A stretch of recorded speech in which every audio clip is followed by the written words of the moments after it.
Hi everyone, my name is Father Matt Guckin, and I'm sorry I can't be with you today as I am visiting with my family in Ireland.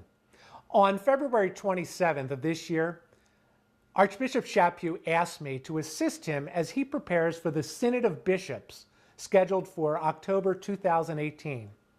The title of the Synod is Young People, the Faith, and Vocational Discernment.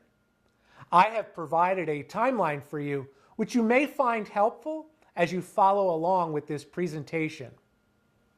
In March, I met with Father Gill to discuss how we would best collect our data. Later that month, I met with my assistant, Kathy Pfeffer, and we began to use a survey tool in order to gather the data. The Vatican has supplied us with a 31-page document to help guide our preparation. Within the document, there were 25 questions we were to ask of young people and those who minister to them. Well, in reviewing the questions, it was my judgment that not all of the questions should be given to all of the respondents.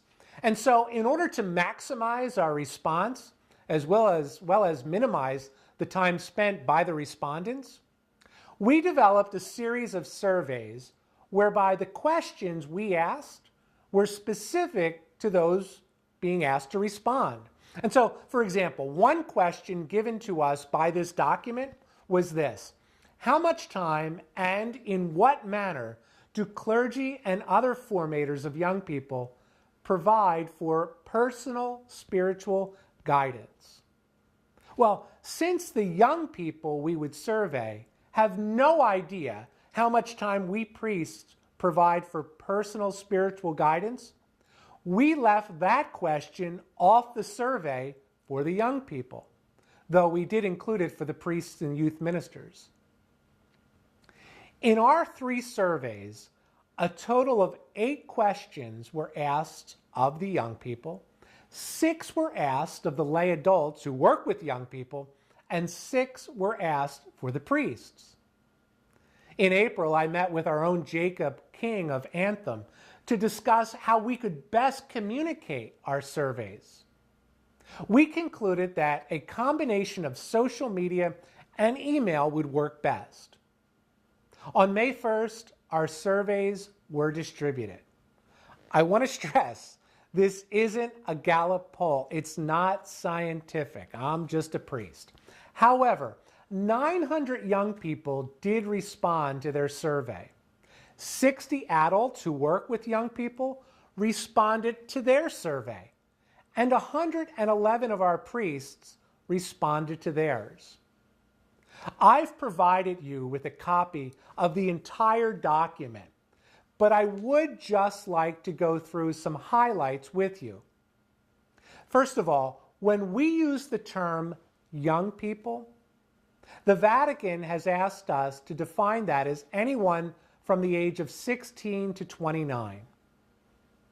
Therefore, to collect their thoughts, we send surveys to junior and senior high school students through their teachers, and we used Facebook.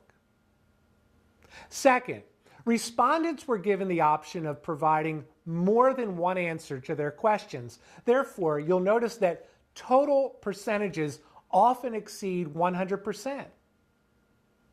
Third, not all of the respondents chose to answer all of the questions.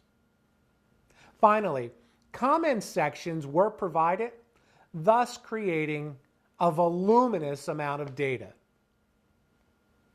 In analyzing the survey that was sent out to young people, in general, the following points were made clear. First of all, they have a desire to gather with other young people. Second, they value serving others. Third, they find their future to be very challenging. Fourth, they are pressured by the surrounding culture. Fifth, they do feel judged by the church. Sixth, their standards of morality are different than the church's and often at odds with the church's morality. And finally, they recommend a greater presence by the church on social media. Friends, I believe anyone who pays any attention to the culture of millennials will not find any of this to be surprising. However, now we have more concrete evidence coming from our own backyard to support it.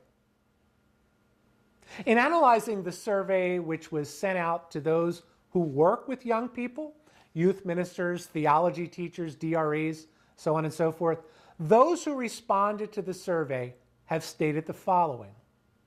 First, intentional gatherings help in vocational discernment. Second, curriculum and retreats also help in vocational discernment. Third, they do depend on the vocations office for vocations planning. Fourth, national and international events like the National Catholic Youth Congress and World Youth Day need to be more affordable and well planned. And fifth, they themselves use social media to evangelize. In a sense, these are the experts in the field, devoting their time to the faith formation of young people. That's easily understood as they respond to the young person's recommendation for a greater presence on social media by using it themselves. Finally, we did send a survey to the priests within the Archdiocese.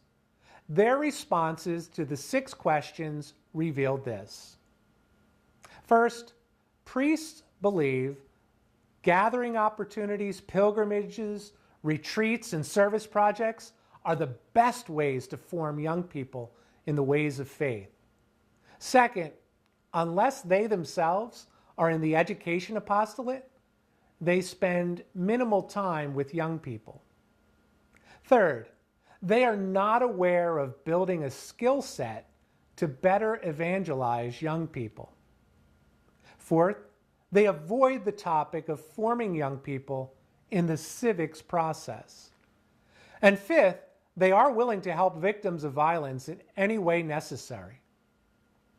Now, what surprised me here was the idea of not seeing working with young people as requiring a certain skill set. That is, I do believe there is a sentiment that's out there among my brother priests that all one needs to do in order to minister to young people is to be young yourself.